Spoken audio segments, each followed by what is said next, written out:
यकायक धुन का पर्दा चीरते हुए एक आदमी नमोदार हुआ। ब्रूनो ने देखा कि वो कोई लंबा तड़ंगा आदमी है और मजे मजे में झूमता हुआ चला आ रहा है। शायद उसने शराब पी रखी थी। ब्रूनो ने यह अंदाजा यूं लगाया कि आने वाले के कदम लड़खड़ा रहे थे। ब्रूनो के नजदीक आकर वो रुका और हैरत से उसे देखकर बोला, खैर तो है जनाब, आप यहाँ इस वक्त कैसे खड़े हैं?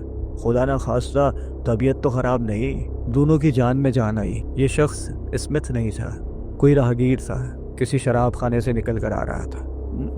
मैं रास्ता भूल गया हूँ, ब्रूनो ने हकलाते हुए कहा। ओहो, ये तो बड़ी खराब बात है जनाब, ऐसे मौसम में रास्ता भूल जाना। घबराइए मत, मैं आपको रास्ता बता देता हूँ। फरमाइए, कहाँ जाना चाहते हैं आप? अपनी दुकान तक जाऊंगा, मेरा मकान भी वही है, दुकान के पिछवाड़े, दोनों ने कहा। उसकी इस बात पर अजनबी कहकहा मारकर हंसा और दाईं आंख मीच कर तंजिया अंदाज में कहने लगा, यार मालूम होता है कि कुछ ज्यादा ही चढ़ा गए हो तुम। वो एकदम आपसे तुम पर उतर आया।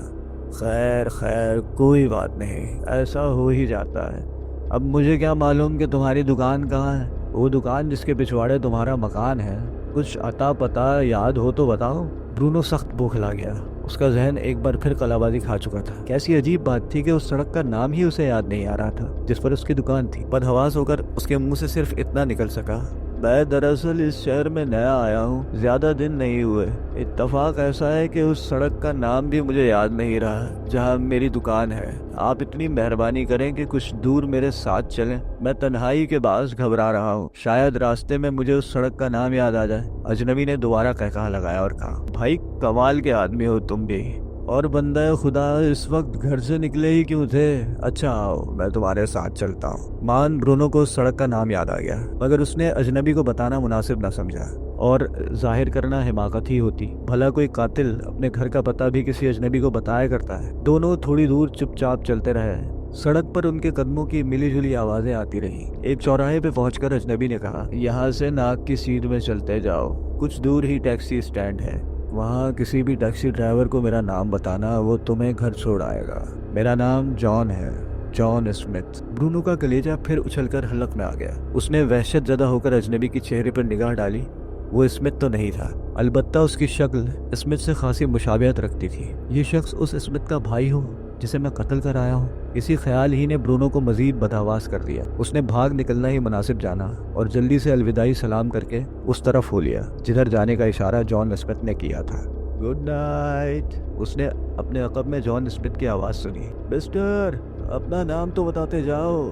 लेकिन ब्रूनो ने सुनी अनसुनी करके अपनी रफ्तार तेज कर दी और लपक कर एक गली में घुस गया। कूड़े करकट के एक ऊंचे और बड़े से आहनी ड्रम के पीछे दुबक कर जायजा लेता रहा कि अजनबी अब दूर निकल गया होगा। चंद मिनट बाद ब्रूनो अपनी कमीनगाह से निकला और दोबारा सड़क पर आ गया। एक फरलांग चलने के बाद उसे टैक्सी स्टैंड नजर आया। 2-3 टैक्सियां खड़ी थी और उनके मीटरों पर रोशन हुरूफ दूर से नजर आ रहे थे। ब्रूनो भागता हुआ उधर गया। पहली ही टैक्सी की अगली नशिस्त पर ड्राइवर बैठा सिगरेट पी रहा था। ब्रूनो को आता देखकर वो उठा और दरवाजा खोलकर बाहर आ गया। कहाँ जाइएगा जनाब? ड्राइवर ने हस्बे आदत अपनी टोपी का किनारा हाथ से छूते हुए पूछा। दोनों ने पिछली नशिस्त पर बैठे हुए उसे अपनी दुकान का पता बताया। दूसरे ही लम्हे टैक्सी हरकत में आ गई। ब्रूनो ने इत्मीनान और सुकून का गहरा सांस लिया। अब उसका जहन पिछले वाकयात का तज्जिया करने में तेजी से मसरूफ हो गया। जल्द या बदेर स्मिथ की लाश जरूर दरियाफ्त कर ली जाएगी और फिर पुलिस ये मालूम करने की कोशिश करेगी कि स्मिथ को किसने कत्ल किया है। दोनों ने खूब अच्छी तरह सोचा और यकीन कर लिया कि वो कोई चीज़ स्मिथ के मकान पर छोड़कर नहीं आया है, वरना उसकी उंगलियों के निशानात किसी चीज़ पर पुलिस को मिल सकते हैं। उसे अच्छी तरह याद था कि पिस्तौल पर सिर्फ स्मिथ की उंगलियों के निशानात ही पुलिस को मिलेंगे। पिस्तौल तो ब्रूनो ने छुआ ही नहीं था। ब्रूनो ने स्मिथ की कलाई मरोड़ी थी। इस तरह पिस्तौल का रुख स्मिथ की सीने की तरफ गया। पिस्तौल के ट्रिगर पर उंगली भी स्मिथ ही की थी। इस तस्वुर से कि वो अपना कोई निशान स्मिथ के मकान पर छोड़कर नहीं आया है, ब्रूनो को बेहद इत्मीनान हुआ। उसके अलावा किसी फर्द ने उसे स्मिथ के मकान में दाखिल होते या बाहर निकलते नहीं देखा था और ना मौके वारदात का कोई शाहिद ही मौजूद था, और जो ऐनी शाहिद था वो अब इस दुनिया में नहीं था। उसके अलावा कोई शख्स ये साबित ना कर सकता था कि ब्रूनो उस रात स्मिथ से मिलने उसके मकान पर गया था। बेशक डोर्स, उसकी बीवी, इस रात से आगाह थी कि ब्रूनो आधी रात के करीब सिला हुआ सूट लेकर स्मिथ के मकान पर गया था, लेकिन डोर्स इस रात से कभी पुलिस को आगाह नहीं कर सकती थी। क्या वो अपने शौहर के खिलाफ गवाही देगी? कभी नहीं। ब्रूनो ने मजीद होशियारी ये की कि टैक्सी ड्राइवर को अपनी दुकान के सामने रुकने का इशारा नहीं किया, बल्कि एक फरलांग आगे जाकर टैक्सी रुकवाई। उसने सोच लिया था कि वो वहाँ से पैदल अपनी दुकान तक आएगा ताकि टैक्सी ड्राइवर को भी पता ना चल सके कि वो गाड़ी से उतरकर कहाँ गया। ब्रूनो की खुशकिस्मती थी कि टैक्सी ड्राइवर ने वो चंद सिक्के ही कबूल कर लिए जो उसकी जेब से निकले थे। गालिबन जॉन स्मिथ का हवाला काम आ गया था, वरना किराया तो ज्यादा बना था। जब टैक्सी ड्राइवर उसे सलाम करके दूर निकल गया तब ब्रूनो वापस पलटा और तेज तेज कदम उठाता अपनी दुकान तक आया। यहाँ भी बाजार सुनसान पड़ा था और किसी फर्दो बशर ने उसे आते नहीं देखा। दुकान का दरवाजा खोलने में ब्रूनो से बेशक बेहतियाती हुई। जो ही दरवाजा खुला उसके ऊपर रस्सी से बंधी हुई पीतल की घंटी जोर से बजी और इसकी आवाज इर्द गिर्द गूंज उठी। दोनों ने इस हिमाकत पर जेरे लब अपने आप को मोटी सी गाली दी। घंटी की आवाज डोर्स के कानों तक पहुंच चुकी होगी और ये मौका ऐसा नहीं कि वो डोर्स के उल्टे सीधे सवालों का जवाब दे सके। स्मिथ के कत्ल का किस्सा वो डोर्स से पोशीदा रखना चाहता था और जैसा कि ब्रूनो को खौफ था वही हुआ। अभी उसने मुश्किल से दुकान के अंदर कदम धरा ही था कि मकान की तरफ खुलने वाले दरवाजे का पर्दा हटा और डोर्स बरामद हुई। उस वक्त ब्रूनो वो मोटी सी किताब काउंटर पर रख रहा था। डोर्स की आंखें नींद के खुमार से भरी हुई थी और वो आंखें मलती हुई आई थी। ब्रूनो को किताब रखते हुए उसने देख लिया था। हैरत से डोर्स की खुली अधखुली आंखें फैल गईं। उसने किताब पर निगाह जमाए हुए ब्रूनो से पूछा, ये किताब कहाँ से उठा लाया है? कौन सी किताब है ये? अभी ब्रूनो सोच ही रहा था कि क्या जवाब दें। इतने में डोर्स की नज़र उस बंडल पर पड़ गई जिसमें सूट लिपटा हुआ था। अच्छा हुआ तुम इसे वापस ले आए, डोर्स ने खुश होकर कहा। मेरी ख्वाहिश थी तुम इसे वापस ही ले आते, अब हम इसे खुद इस्तेमाल करेंगे। ब्रूनो खामोशी से डोर्स को घूरता रहा। इस मर्तबा भी उसने डोर्स की बात का जवाब ना दिया। उसकी ये हरकत डोर्स के खिलाफ तवक्को थी। उसने एक कदम आगे बढ़कर गौर से ब्रूनो की सूरत देखी और ये जानने में उसे ज़रा दिक्कत न हुई कि खाविन के चेहरे का रंग धुले हुए कपड़े की तरह सफ़ेद है। इस सर्दी में भी उसके माथे पर पसीने के कतरे उभर रहे थे। डोर्स ने सख्त मुस्तरिब होकर कहा, क्या बात है ब्रूनो, तुम परेशान दिखाई दे रहे हो? क्या स्मिथ ने सूट लेने से इनकार कर दिया है? ब्रूनो ने गहरा सांस लिया और इस्बात में गर्दन हिला दी। इस हरकत का मकसद सिर्फ ये था कि डोर्स जो कुछ कह रही है वो दुरुस्त है, लेकिन ब्रूनो की इस हरकत ने बीवी को मजीद जिरा के लिए मुस्तैद कर दिया। उसने किसी कदर तेज लहजे में और बुलंद आवाज में कहा, आखिर क्यों, क्या वजह हुई? तुमने उसकी हिदायत के मुताबिक काम नहीं किया था, फिर उसे क्या एतराज हुआ? अब ब्रूनो के लिए मुमकिन ना था कि खामोश रहता। उसने डोर्स की नज़रों से नजरें बचाते हुए कंधे उचकाए और कहा, बात दरअसल ये है कि उसके पास पैसे ही नहीं थे, इसलिए मैं सूट वापस ले आया। बहुत खूब, तो गोया सारी मेहनत अकारत गई, डोर्स ने नाराज होकर कहा। मैं तो पहले ही कहती थी ये काम मत लो, मगर तुमने मेरी एक न मानी। खामखा रातों को जागे और अपनी आंखें फोड़ते रहे। मुझे तो वो शख्स, क्या नाम था उसका, हाँ याद आ गया, स्मिथ, मुझे तो वो अच्छा आदमी दिखाई नहीं देता था। खैर छोड़ो इस बात को, ब्रूनो ने टालते हुए कहा। ये सूट हम किसी और के हाथ भेज देंगे और ऐन मुमकिन है 1-2 दिन में स्मिथ के पास रकम आ जाए और वो मुझे मेरी उजरत देकर सूट ले जाए। वैसे भी ये कपड़ा बेहद कीमती है, कोई भी शख्स खरीद सकता है। वो तो बात की बात है, दोस्त ने चिल्लाकर कहा। ये बताओ कि सुबह उस कमीने यहूदी मालिक मकान का क्या जवाब दोगे? कह दूंगा 1-2 दिन की मोहलत और दे दो, मेरा ख्याल है मैं उसे ये सूट दिखा दूंगा। मान चुका वो और मनवा चुके तुम उससे अपनी बात, डोर्स ने मुंह बनाकर कहा। वो सुबह सुबह उठाकर बाहर न फेंके तब कहना, हो सकता है मशीन ही उठाकर ले जाए। ब्रूनो को इस वक्त डोर्स पे सख्त ताव आ रहा था। उसका जी चाहा ऐसा तमाचा उसके गाल पे मारे कि बत्तीसी बाहर आन पड़े, लेकिन उसने जब्त किया और सिर्फ इतना कहा, देखो ये वक्त इस बहस का नहीं है, मुझे नींद आ रही है, सुबह बात करेंगे, तुम भी अब सो जाओ। लेकिन डोर्स वहीं खड़ी उसे घूरती रही। आखिर उसने कहा, ब्रूनो इधर मेरी तरफ देखो। ब्रूनो उससे आंखें मिलाना नहीं चाहता था, मगर मजबूरन उसे डोर्स की तरफ देखना पड़ा। सचमुच बताओ क्या वाकया पेश आया? बीवी का लहजा तहकुमाना था। क्या सच सच बताऊं? ब्रूनो ने दांत पीस कर कहा। तुम्हारा ख्याल है मैं झूठ बोल रहा हूँ, तुमसे कुछ छुपा रहा हूँ? हाँ, मुझे इतना यकीन है तुम जरूर कोई खास बात मुझसे छुपा रहे हो, दोस्त ने डपट कर कहा। तुम्हारी सूरत कह देती है कि कोई गैर मामूली वाक़या पेश आया है। ब्रूनो हैरान रह गया। उसे यकीन नहीं आता था कि दोस्त जैसी सीधी सादी और बेवकूफ़ औरत इतनी चेहरा शनास भी हो सकती है। उसने महसूस किया कि अब दोस्त से जिद या बहस करने में कोई फ़ायदा ना होगा और ना वो उसे डांट डपट कर टाल सकता है। लिहाजा उसने इंतहाई नर्म आवाज़ में कहा, दोस्त मुझ पर रहम करो, मैं तुम्हें सुबह सब कुछ बता दूंगा। वैसे कोई ख़ास वाक़या पेश नहीं आया। स्मिथ की शख्सियत से मैंने धोखा खाया है, उसके पास वाकई कोई पैसा नहीं था, मुझे तो वो कुछ खपती सा आदमी लगा। अच्छा ये बताओ चूल्हे में आग जल रही है या बुझ चुकी है? ब्रूनो के इस सवाल पर दोस्त के हैरान होने की बारी थी।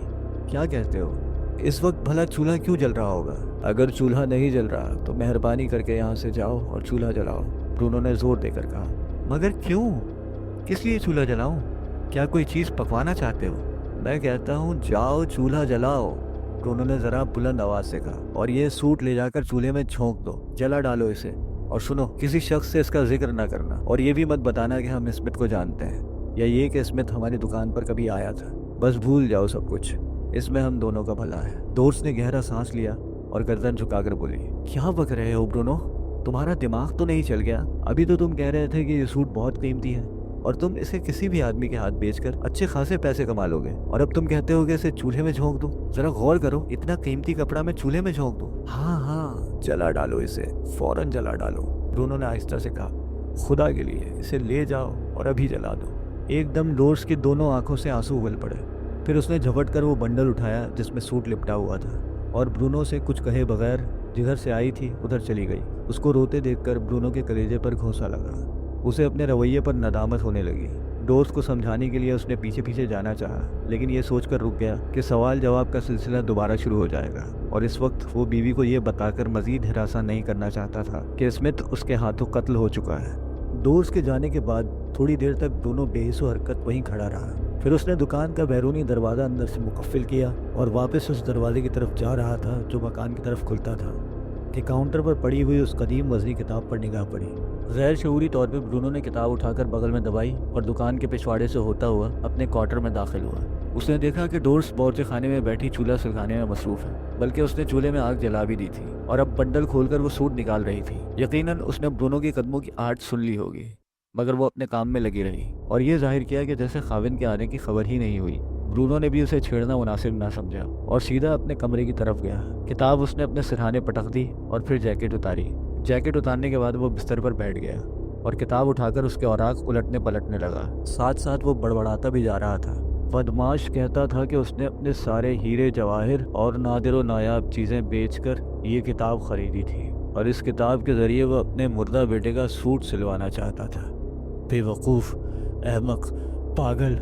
इन अल्फाज के बाद यकायक ब्रूनो की नज़र किताब के पहले सफ़े पर पड़ी। कदीम गौथ तर्ज के हरूफ में किताब का नाम लिखा था। हरूफ स्याह रंग के और खासे जली थे, लेकिन ब्रूनो कोशिश के बावजूद किताब का नाम नहीं पढ़ सका। अलबत्ता उसे इतना अंदाज़ा ज़रूर हुआ कि किताब का मौजू तलिस्मात और जादू टोने वगैरह से ताल्लुक़ रखता है। फिर उसने किताब दरमियान से खोली। हर जगह लातीनी हरूफ और इबारतें दर्ज थीं जिन्हें वो अपनी जहालत के बायस पढ़ नहीं सकता था। किताब में जा बजा अजीब व गरीब नक्शे और तस्वीरें बनी थीं। दफतन दाएं हाथ के सफ़े पर बने हुए एक नक्शे पर ब्रूनो की निगाहें जम गईं और उसके बदन में से हल्की सी थरथरी सी छूट गई। ये तो सूट का नक्शा था जो स्मिथ ने ब्रूनो को सीने के लिए दिया था। उसमें गर्दन, बाजू, कमर और टांगों के खाके बनाए गए थे और हर खाके के नीचे अजीब, नामानूस और नाकाबिले फहम हिंसों में कुछ हिसाब किताब दर्ज था। ब्रूनो ने ख्याल किया कि शायद ये पैमाइश हो। उसने मुस्तरिब होकर वर्क उल्टा और इस मरतबा दहशत से किताब उसके हाथ से छूटकर फर्श पर जा गिरी। जो सफ़ा अब उसके सामने था उस पर एक इंसानी ढांचे की तस्वीर बनी हुई थी। दोनों ने महसूस किया कि ढांचे की आंखों के खाली खाली हलकों से रोशनी की किरणें सी फूट रही हैं। उसने निगाहें हटा ली और दिल में कहा, यह यकीनन नज़र का फरेब है। भला कागज़ पर बनी हुई किसी तस्वीर की बेजान आंखों के खाली हलके भी चमक सकते हैं। उसने दाएं हाथ से रुमाल निकाला जो तकिए के नीचे ही रखा रहता था। रुमाल से उसने अपनी दोनों आंखें बारी बारी साफ की, फिर ढांचे की तस्वीर गौर से देखी। बिलाशुबा ये फरेब नज़र नहीं था। खाली हलकों के अंदर से रोशनी की किरणें फूट रही थी। ब्रूनो ने बदहवास होकर किताब बंद कर दी। उसकी उंगलियां कांप रही थी। उसका जी चाहा कि इस किताब को भी ले जाकर आग में झोंक दे, मगर वो ऐसा ना कर सका। दिमाग के अनजाने गोशे से बार बार यही तकाजा हो रहा था कि किताब खोल कर देखो। चुनाचा ना चाहते हुए भी ब्रूनो ने किताब तीसरी मरतबा खोली और इस बार उसके सामने एक ऐसा सफ़ा खुल गया जिसमें एक इंसानी ढांचे ने वही सूट पहन रखा था जो ब्रूनो ने अपने हाथ से सिया था। और फिर एक अजीब तमाशा हुआ। ब्रूनो के देखते देखते ये ढांचा एक खुशरो नौजवान में तब्दील हो गया। उस नौजवान के लबों पर मुस्कुराहट थी और ब्रूनो को महसूस हो रहा था कि वो किसी जीते जागते आदमी को देख रहा है। खुदा की पनाह, बेख्तियार उसके मुंह से निकल गया और उसने ज़ोर से किताब बंद करके एक तरफ फेंक दी। फिर उसने दोनों हाथों से अपना सर थाम लिया। क्या यह मुमकिन है कि कागज़ पर बना हुआ एक इंसानी ढांचा जीते जागते आदमी में बदल जाए? नहीं, ऐसा मुमकिन नहीं हो सकता। मगर ब्रूनो ने तो खुद अपनी आंखों से ऐसा ही देखा था। ये सब शैतानी चक्कर है, उसने बड़बड़ा कर जैसे अपने आप से कहा। यह यकीनन जादू और तलिस्मात से भरी हुई किताब है। मुझे फौरन इसे जला देना चाहिए। वो लपक कर उठा, फर्श पर पड़ी हुई किताब उठाई और सीधा बावर्ची खाने की तरफ बढ़ गया।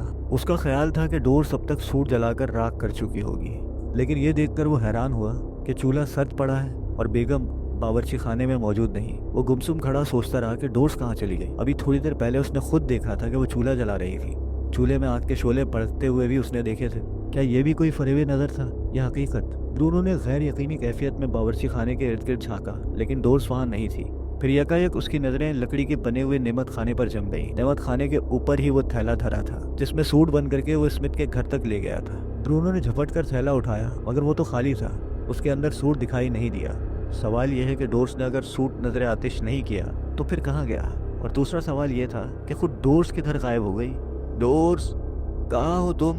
ब्रूनो ने आवाज दी, लेकिन कोई जवाब न मिला। लम्हा लम्हा ब्रूनो का इस्तराब बढ़ रहा था। वो दुकान के पिछले हिस्से में दाखिल हुआ। वहाँ घुप अंधेरा था। ब्रूनो को कुछ नजर न आया। एक बार फिर उसने डोर्स को पुकारा, डोर्स, कहाँ हो तुम? इस दफ़ा उसकी आवाज़ में लर्जिश के साथ खौफ की आमेजिश भी थी, जिसे उसने खुद ही महसूस किया। उसकी आवाज़ का डोर्स ने कोई जवाब न दिया। दोनों के दिल की धड़कनें तेज़ होने लगी। मान उसे एक खड़खड़ाहट की सी आवाज़ आई। ये आवाज़ दुकान के बैरूनी शोकेस की तरफ से आई थी। वो जल्दी से उधर गया, लेकिन फ़ौरन ही ठटक कर रुक गया। उसने डोर्स को किसी से बातें करते सुना। बेशक वो डोर्स की ही आवाज़ थी, मगर इस वक्त रात के पिछले पहर अंधेरे में वो किससे बातें कर रही थी? उसका लहजा ऐसा था जैसे सरगोशियाँ की जाती हैं। ब्रूनो जहाँ था वहीं रुक गया। वो जानना चाहता था कि डोर्स किससे बातें कर रही है। दोनों ने अपना सांस रोक लिया और कान उसकी तरफ लगा दिए। क्या तुम नहीं जानते हो कि हम पर क्या बीत रही है? ब्रूनो के कान में डोर्स की मध्यम आवाज आई, जैसे वो किसी नामालूम हस्ती के सामने गिड़गिड़ा रही हो। काश तुम्हें हमारे हालात की खबर होती है, लेकिन तुम आखिर कर भी क्या सकते हो? आज तक तुमने हमारे लिए कुछ भी तो नहीं किया, जबकि हम तुम्हारे लिए बहुत कुछ करते रहे हैं। मगर अब वक्त आ गया है कि तुम कुछ करो। निहायत एहतियात से ब्रूनो पंजों के बल आगे खिसकने लगा। अब उसके सब्र का पैमाना लबरेज होकर छलकने ही वाला था। दबे पांव चलता हुआ वो दुकान के बैरूनी हिस्से की जानिब बढ़ रहा था। डोर्स वहीं दरवाजे के करीब खड़ी किसी से बातें कर रही थी, और फिर ब्रूनो दम बखुद रह गया। उसने देखा कि डोर्स शोकेस के अंदर बंद इंसानी डमी से मुखातिब थी। डोर्स, ये क्या कर रही हो तुम? ब्रूनो ने एकदम कहा। उसकी आवाज़ सुनते ही डोर्स बदहवास होकर पीछे हटी और उधर देखने लगी जिधर से आवाज़ आई थी। फिर उसने भी ब्रूनो को अंधेरे में काउंटर के पास खड़े देख लिया। इत्मीनान का लंबा सांस खींचकर डोर्स ने कहा, अरे तुम यहाँ कब से हो ब्रूनो? लेकिन ब्रूनो की निगाहें अब डोर्स से हटकर इंसानी डमी पर जमी हुई थी। उसके बेजान बदन पर वही सूट था जो ब्रूनो ने स्मिथ की फरमाइश पर सिया था। इसका मतलब ये हुआ कि डोर्स ने ब्रूनो के हुक्म की तामील नहीं की और सूट आग में नहीं झोंका, बल्कि इस डमी को लाकर पहना दिया। हैरत की बात यह थी कि इस अंधेरे में ये सूट सितारों की मानिंद झिलमिला रहा था और इसमें से आग की चिंगारियां से निकलती हुई दिखाई देती थी। ब्रूनो ने डोर्स की तरफ एक कदम और बढ़ाया और भर्राई हुई आवाज में बोला, मैंने तुमसे कहा था कि इस मनहूस सूट को आग में जला दो। क्या ये नहीं कहा था मैंने? फिर तुमने ऐसा क्यों नहीं किया? बोलो, जवाब दो। हाँ, तुमने कहा था, मगर मैं ऐसा नहीं कर सकती थी। डोर्स ने कहा, तुम्हारा दिमाग खराब हो गया है। तुम्हें एहसास नहीं कि ये कपड़ा किस कदर कीमती है? इसे आग में झोंक कर भला हमें क्या मिल जाता? मैंने सोचा ओटो का लिबास बहुत पुराना और बोसीदा हो गया है, क्या हर्ज है अगर मैं इसे पहना दूं? बहुत खूब, तो गोया मेरा दिमाग खराब है, ब्रूनो घुटराया, और तुम्हारा दिमाग दुरुस्त है। तुमने ये ना सोचा कि इतना कीमती कपड़ा इस डमी को पहनाना कितनी बड़ी हिमाकत है? डोर्स मुस्कुराई और तारीकी में उसके सफ़ेद दांत इस तरह चमके जैसे खंजर की धार। ब्रूनो खौफजदा हो गया। डोर्स ने डमी की तरफ उंगली से इशारा करते हुए कहा, याद करो ब्रूनो, इस डमी का नाम मैंने ही रखा था, और ये पुराना सूट जो इसके बदन पर है ये भी मैंने ही तुमसे सिलवाया था। शायद तुम नहीं जानते कि मुझे ओटो से किस कदर प्यार है। मैं हमेशा इससे बातें किया करती हूँ। ये मेरा बहुत पुराना दोस्त है और मुझे यकीन है ये भी मुझे पसंद करता होगा। बाद औकात मैं इससे ऐसी बातें भी कर लेती हूँ जो तुमसे कहने का मौका नहीं मिलता। ब्रूनो के दिल पर डोर्स के इस जुमले से जैसे रश्क और हसद की छुरियाँ चल गईं। इसके मानी ये है कि मैं अब तक इसी खुशफहमी का शिकार रहा कि तुम मुझसे हर बात कह देती हो। आज मालूम हुआ कि तुम्हें मुझसे इतनी मोहब्बत नहीं जितनी इस डमी से है। डोर्स, तुमने ये कहकर मुझे सख्त सदमा पहुंचाया है। और ये कहते ही ब्रूनो किसी मासूम बच्चे की तरह दोनों हाथ से चेहरा ढाँप कर रो पड़ा। डोर्स ने करीब आनकर उसके शाने पर हाथ रखा और कहने लगी, मुझे गलत मत समझो ब्रूनो, चूंकि तुम हर वक्त अपने काम ही में मसरूफ रहते हो और तुम्हारे पास मुझसे बात करने का वक्त ही ना था, इसलिए मुझे माफ़ कर दो डोर्स, खुदा के लिए माफ़ कर दो। ब्रूनो की हिचकियाँ बन गई। डोर्स की समझ में नहीं आ रहा था कि वो क्या करे। ब्रूनो को यूँ रोते देखकर उसकी अजीब कैफियत हो रही थी। वो उसे दिलासा देना चाहती थी, लेकिन इसका तरीका उसके जहन में नहीं आ रहा था। ब्रूनो हिचकियाँ लेते हुए कह रहा था, मैं जानता हूँ डोर्स, अच्छी तरह जानता हूँ कि तुम तन्हा रहती हो। मैं तुमसे बातें करना चाहता हूँ, मगर मुझे वक्त नहीं मिलता। अगर हम बातें करने ही में लगे रहें तो खाएंगे क्या? तुम ठीक कहते हो ब्रूनो, मुझे इसका शिद्दत से एहसास है, डोर्स ने कहा। इसलिए मैंने तुमसे कभी गिला शिकवा नहीं किया। तुम्हारी मसरूफियत देखकर मैंने ओटो को अपने लिए मुंतखब कर लिया था। इससे बातें करके मैं अपने दिल का बोझ हल्का कर लिया करती हूँ। ओटो मेरी हर किस्म की बातें चुपचाप सुन लिया करता है। उसके पास मेरी बातें सुनने के लिए बहुत वक्त होता है। खैर खैर, मुझे इस पर कोई एतराज नहीं है। ब्रूनो को डोर्स की मासूमियत और बेचारगी पर बेहद तरस आ रहा था। उसने हिचकियों में कमी करते हुए कहा, ये बातें भी हम किसी वक्त करेंगे। अब मैं चाहता हूँ कि तुम ये मनहूस सूट ओटो के ऊपर से उतारो और बावर्ची खाने में ले जाकर जला दो। जाओ, मेरी बात मानो, इसी में हम दोनों का भला है। डोर्स अपनी जगह बेहिस्सो हरकत खड़ी रही। साफ जाहिर होता था कि ब्रूनो की इस बात पर अमल करने को तैयार नहीं। तुमने सुना नहीं मैं क्या कहता हूँ? ब्रूनो ने इस मर्तबा सख्ती से कहा। जाओ, अब भी कुछ नहीं गया, इस सूट को जला डालो। मुझे ये जादू का करिश्मा दिखाई देता है। ये महज तुम्हारा वहम है ब्रूनो, डोर्स ने आहिस्ता से कहा। महज वहम। इतना कीमती कपड़ा जलाकर हमारे हाथ कुछ नहीं आएगा। और फिर ये तो सोचो कि तुमने इस पर कितनी मुशक्कत की है। ये सूट बड़ी आसानी से अपनी कीमत अदा कर देगा और हमें इस वक्त एक एक पैसे की शदीद जरूरत है। वो यहूदी सुबह सवेरे ही किराया लेने आ धमकेगा। क्या तुम भूल गए हो कि वो क्या कह गया था? मुझे सब याद है, ब्रूनो ने एक एक लफ्ज पर जोर देते हुए कहा। और मैं ये भी नहीं भूला कि वो यहूदी सुबह आएगा। अगर उसकी तुम फिक्र ना करो, मैं उस कमीने से निपट लूंगा। इस वक्त सबसे जरूरी काम यह है कि हम इस मनहूस कपड़े से छुटकारा पा लें। अगर तुम इसे जलाने पर रजामंद नहीं हो तब भी कोई बात नहीं, ये काम मैं खुद सरंजाम दे लूंगा। काश तुम्हें पता होता कि अगर ये सूट जाया ना हुआ तो हम पर कितनी बड़ी आफत नाजिल हो सकती है। डोर्स एक कदम आगे आई और ब्रूनो की आंखों में झांकने लगी। ब्रूनो ने घबराकर मुंह परे कर लिया। डोर्स ने कहा, मुझे पहले ही शक था कि तुम जरूर कोई खास बात मुझसे छुपा रहे हो, लेकिन अब यकीन हो चुका है कि कोई ना कोई गैर मामूली वाकया तुम्हारे साथ पेश आया है। सच सच बताओ, क्या बात है? मिस्टर स्मिथ तो ये सूट सिलवाने के लिए सख्त बेचैन थे और मैं नहीं समझती कि जब तुम उनका काम मुकम्मल करके ले गए तो वो उजरत अदा नहीं कर सके। हालांकि वो मुझे खासे मालदार आदमी नजर आते थे। ब्रूनो ने गुर्रा कर कहा। उस बदमाश का नाम मेरे सामने मत लो, वो मर चुका है। दोस्त की आंखें हैरत से फैल गईं। क्या कहते हो? वो मर चुका है? तुम मिस्टर स्मिथ के बारे में कह रहे हो? हाँ, मैं उसी के बारे में कह रहा हूँ। वो मर चुका है, इस वक्त दुनिया में नहीं है, ब्रूनो ने जवाब दिया। लेकिन अभी अभी तुम कह रहे थे कि उसके पास उजरत अदा करने को कुछ नहीं था। उसने खुद तुमसे ये बात कही और अब तुम कहते हो कि वो मर गया। मैं ठीक कहता हूँ, वो मर चुका है। अब खुदा के लिए फजूल जिरा करके दिमाग मत चाटो और आगे से हट जाओ ताकि मैं ये सूट उतारूं। दोस्त ने जैसे उसकी बात ही नहीं सुनी। जब तक मुझे सारी बात तफसील से नहीं बताओगे मैं यहाँ से नहीं जाऊंगी। तुम तो कहते थे कि मिस्टर स्मिथ ने ये सूट अपने बेटे के लिए सिलवाया है। बाप तुम्हारी उजरत अदा न कर सका तो तुम बेटे से वसूल कर सकते थे। तुमने स्मिथ के बेटे से बात की होती। ओहो, तुम बोलने से बाज नहीं रह सकती, दोनों चिल्ला गया। तफसील से सारी बारीकी जानना चाहती हो तो सुनो, मैंने उसे कत्ल कर दिया। दहशत ज़दा सी होकर डोर्स पीछे हट गई और उसने काउंटर का सहारा लिया। तुमने उसे कत्ल कर दिया? स्मिथ के बेटे को तुमने कत्ल कर दिया? नहीं, मैंने स्मिथ के बेटे को कत्ल नहीं किया, ब्रूनो ने हाँफते हुए कहा, बल्कि स्मिथ को कत्ल किया। दरअसल ये सब कुछ एक इत्तेफाक के तहत हुआ, वरना मेरी नीयत उसको कत्ल करने की हरगिज न थी। वो अपनी हिमाकत की वजह से मारा गया। मगर अब मेरी बात पर कौन यकीन करेगा? समझ में नहीं आता तुम क्या अनाप शनाप बक रहे हो, दोस्त ने बेयकीनी के अंदाज में कहा। आखिर क्या इत्तेफाक हुआ? तुम तो स्मिथ को ये सूट देने गए थे। बिल्कुल ठीक है, मैं खुद अभी तक नहीं समझ पाया कि ये सब कुछ क्यों और कैसे हो गया, ब्रूनो ने कहा। जब मैं उसके मकान पर पहुंचा तो वो कहने लगा उसके पास मुझे देने के लिए कुछ नहीं है। वो कहता था कि मैं बिल बनाकर भेज दूं, वो चंद दिन बाद मुझे रकम अदा करेगा। मैंने कहा फिर चंद दिन बाद ही सूट मुझसे ले लेना। इस पर स्मिथ ने मुझसे सूट छीनने की कोशिश की। दोस्त यकीन करो वो मुझे पागल लगता था। उसने एक कमरे में ताबूत के अंदर अपने नौजवान बेटे की लाश बंद कर रखी थी। वो लाश 2 हफ्तों से वहाँ पड़ी थी। स्मिथ कहता था कि उसने ये सूट इसलिए सिलवाया है कि वो अपने मुर्दा बेटे को पहनाएगा ताकि उसे जिंदा कर सके। स्मिथ ने ये फन जादू की एक किताब से सीखा था। ये वही किताब है, मैं वहाँ से उठा लाया हूँ। स्मिथ कहता था कि उसने अपनी तमाम कीमती चीजें बेच कर ये किताब हासिल की थी। मुझे ये बताओ ब्रूनो कि तुमने स्मिथ को कत्ल क्यों किया? दोस्त ने पूछा। क्या महज इसलिए कि उसके पास तुम्हें देने के लिए कुछ नहीं था? मुझे यकीन नहीं आता कि तुम इतनी सी बात पर एक शख्स को मौत के घाट उतार सकते हो। तुम तो एक मक्खी मारने की अहलियत भी नहीं रखते, चे जाए कि किसी आदमी को हलाक कर डालो। बता तो रहा हूँ कि स्मिथ ने जबरदस्ती मुझसे सूट लेना चाहा और जब मैंने इनकार किया तो उसने पिस्तौल निकाल लिया। इसके बाद हम दोनों गुत्थम गुत्था हो गए। यकीन करो अगर मैं अपने बचाव के लिए जिद्दोजहद ना करता तो वो मुझे गोली मारकर हलाक कर देता। फिर भी मैंने कोशिश की कि अपनी जान बचाकर चला आऊं, लेकिन उसने मुझे नहीं छोड़ा और वो पिस्तौल से गोली चलाना चाहता था कि मैंने उसकी कलाई मरोड़ दी। ट्रिगर पर उसकी उंगली पहले ही दबी हुई थी। उस हाथापाई में ट्रिगर पर उसकी उंगली दब गई और गोली उसके सीने में जा लगी। फिर वो मर गया।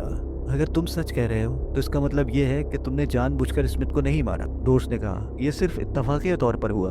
हाँ, कतई इत्तफाकिया तौर पर। भला मुझे तुमसे झूठ बोलने की क्या जरूरत है? ब्रूनो ने कहा। अब मैं सोचता हूँ तो एहसास होता है कि स्मिथ का दिमाग खराब था। भला कभी मुर्दे भी जिंदा होते हैं। वो अपने मुर्दा बेटे को जादू के जरिए जिंदा करना चाहता था। बहरहाल स्मिथ मर चुका और अब मुझे उसका कातिल समझा जाएगा। इसलिए मैं बार बार जोर दे रहा हूँ कि इस मनहूस सूट को जलाकर राख कर दो। ये बहुत बड़ा सबूत है कि मेरा और स्मिथ का कोई ताल्लुक था। दोस्त ने गहरा सांस लिया और तशवीश भरे लहजे में बोली, अब मैं सारी बात समझी। खुदा हम दोनों पर रहम करे। ये बैठे बिठाए किस आफत में फंस गए हम। फिर उसने ब्रूनो के शाने पर हाथ रखा। मुझे अफसोस है ब्रूनो कि मैंने तुमसे बदज़बानी की और तुम्हारा हुक्म मानने से इनकार किया। मगर ये तो बताओ कि क्या स्मिथ को वाकई कामिल यकीन था कि वो इस सूट के ज़रिए, जिसे तुम जादू का सूट कहते हो, अपने मुर्दा बेटे को जिंदा कर सकता था? हाँ, उसे कामिल यकीन था, वरना वो इतना कीमती कपड़ा क्यों खरीदता? और फिर वो ऐसी किताब, यकीन करो दोस्त, वो अजीब व गरीब किताब है। उसी में से स्मिथ ने इस सूट का नक्शा और सिलवाने की तदबीर निकाली थी। तुम ये किताब देखो तो हैरान रह जाओगी। उसमें बास तस्वीरें बनी हैं और महसूस होता है कि वो जिंदा है और हरकत कर रही है। खुदा रहम करे, दोस्त खौफजदा होकर बोली और जल्दी से अपनी छाती पर उंगली की मदद से क्रॉस बनाया। मेरा ख्याल है हमें वो किताब भी जला देनी चाहिए। किताब से पहले सूट जलाना जरूरी है, दोनों ने कहा। किताब फिलहाल हम अपने पास रखेंगे, बाद में उसे भी नजर आतिश कर डालेंगे। लेकिन सुनो तो, एक बात मेरे जहन में आई है, दोस्त ने कहा। अगर हम सूट और किताब जला दें तो हमारे पास अपने बचाव का कोई रास्ता ना रहेगा। तुम पुलिस को बता सकते हो कि तुम्हारी नीयत स्मिथ को कत्ल करने की ना थी। तुम तो उसके ऑर्डर पर तैयार करदा सूट लेकर गए थे। वहाँ स्मिथ ने तुमसे झगड़ा किया और पिस्तौल निकालकर तुम्हें हलाक करना चाहा। तुमने उसे मारा, हिफाजत, खुद इख्तियारी के तहत। तुम अपनी सफाई में ये दोनों चीजें पेश कर सकते हो। ब्रूनो ने चंद लम्हे दोस्त के इस मशवरे पर गौर किया, फिर नफी में गर्दन हिलाई। आपको ये वीडियो कैसी लगी? हमें अपनी राय से आगाह ज़रूर कीजिए। अगर आपको ये वीडियो पसंद आई है तो इसे लाइक करें, अपने दोस्तों के साथ शेयर करें और हमारे चैनल को सब्सक्राइब करें ताकि हमें मोटिवेशन मिलती रहे। शुक्रिया।